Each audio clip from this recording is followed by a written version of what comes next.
Hi there, my name is Jim Dooley. I'm chairman of the fundraising of the Bomber Command Memorial Fund. I've been in that position more or less since day one, which is exactly 4 years ago today, when we all met at RAF Hendon.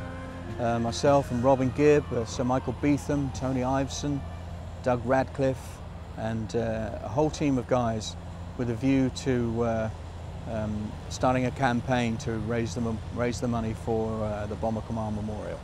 I'm very, very proud and privileged to be standing right now in front of the RAF Bomber Command Memorial, a monument to 55,500 young volunteers who paid the ultimate sacrifice in freeing Europe between 1939 and 1945 from enemy tyranny. So Douglas Radcliffe of 425 Alouette Squadron, here we are on a beautiful spring day in London, and we're seated right next to the magnificent Bomber Command Memorial that's being built as we speak. Tell us about the amazing things that have happened since you started. Well, it came from all walks of life. Ordinary people, mostly. I mean, the first year, Vivian Hammer, the registrar, opened some 80,000 letters, all contributing. And we were backed by stars of stage, screen and radio from the Heritage Foundation. We were backed by industry, but mostly from ordinary people, from the Commonwealth everywhere. And we banked the first million in that year, coming in from everybody. And on my desk, I've got a 2p coin stuck onto a little gift aid voucher, where a little girl, her father had already donated a considerable sum, but she had to get in on the act and sent 2p, and I've got that on my desk today. Always reminds me of how other people feel about it. This memorial is erected on behalf of the 55,573 young volunteers who paid the ultimate sacrifice between 1939 and 1945, serving the RAF on bombing missions in Europe. And included in that total of 55,500 is over 10,000 young Canadians. And Canada played a significant part in helping Britain and the Allies to secure the ultimate victory. I am Liam O'Connor. I'm the architect and designer for the Bomber Command Memorial. Today we're having a little look at construction progress on the site, with just under 15 weeks to the completion in mid-June, and looking at the structural stonework underway, the innovative stone entablature details over the Doric porticos to the loggia, which defines the central main mass of the memorial. How much work is involved in something like this? We've excavated about 1,000 tons of Portland stone, real Portland stone that is, from the Isle of Portland in Dorset, just off the south of England. We've got an extraordinary, consistent quality of material to use, which is very lucky, because not every project gets that.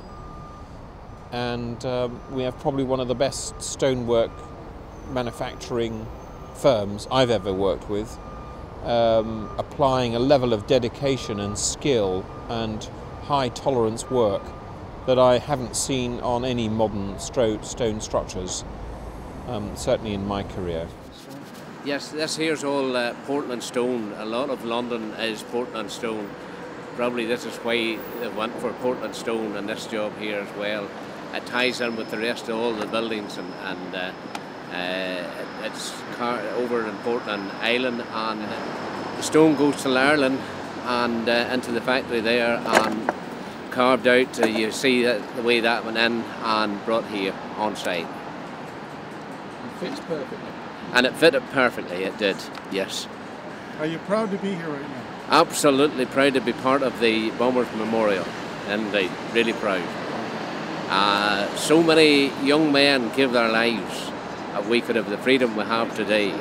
And I think it's a very worthwhile memorial. Long time it coming, but it's a great achievement that is here. Does this give you a feeling of pride to be standing here right now in this box and looking out over it? It does. There's an immense feeling of pride for me, my team and my office, the structural engineers and the rest of the professional team that have been involved in making this happen. And it is a big team. And it's such an unusual project to be doing in such a prestigious location at the beginning of the 21st century. One of the central concepts of the memorial was that we had a figure group on a plinth in the centre of the memorial.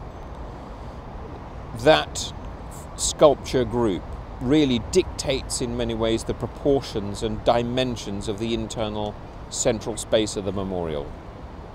The 7 aircrew figures gathered together, huddled together on a porphyry plinth in cast bronze at 9 foot high will probably be one of the most remarkable modern sculptures in the public realm in London in many decades.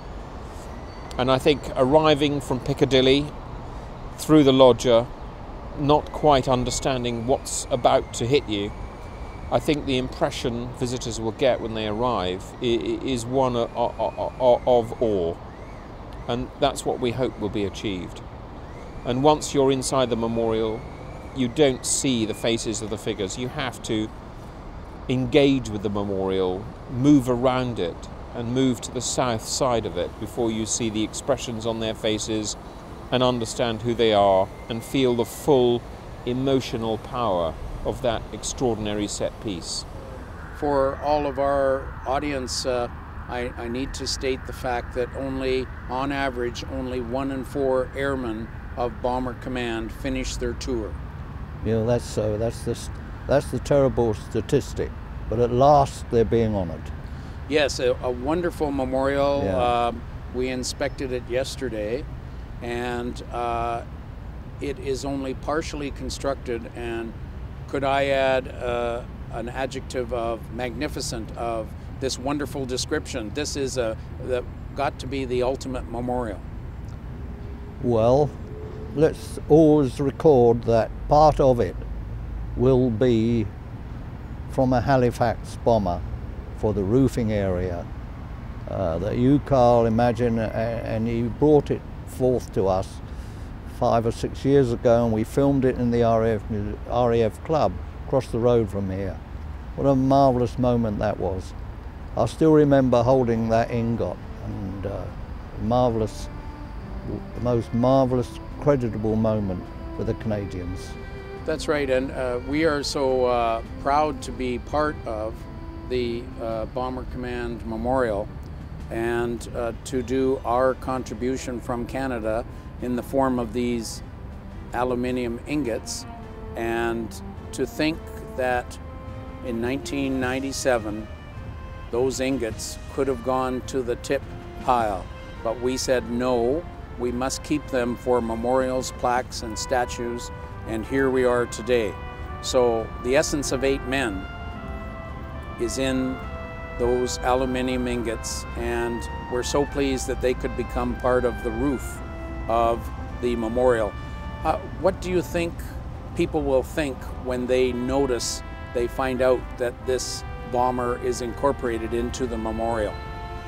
Well, they will be honoured by this. I mean, the very fact that we have a piece of a bomber out of the thousands that were blown out of the sky in the memorial.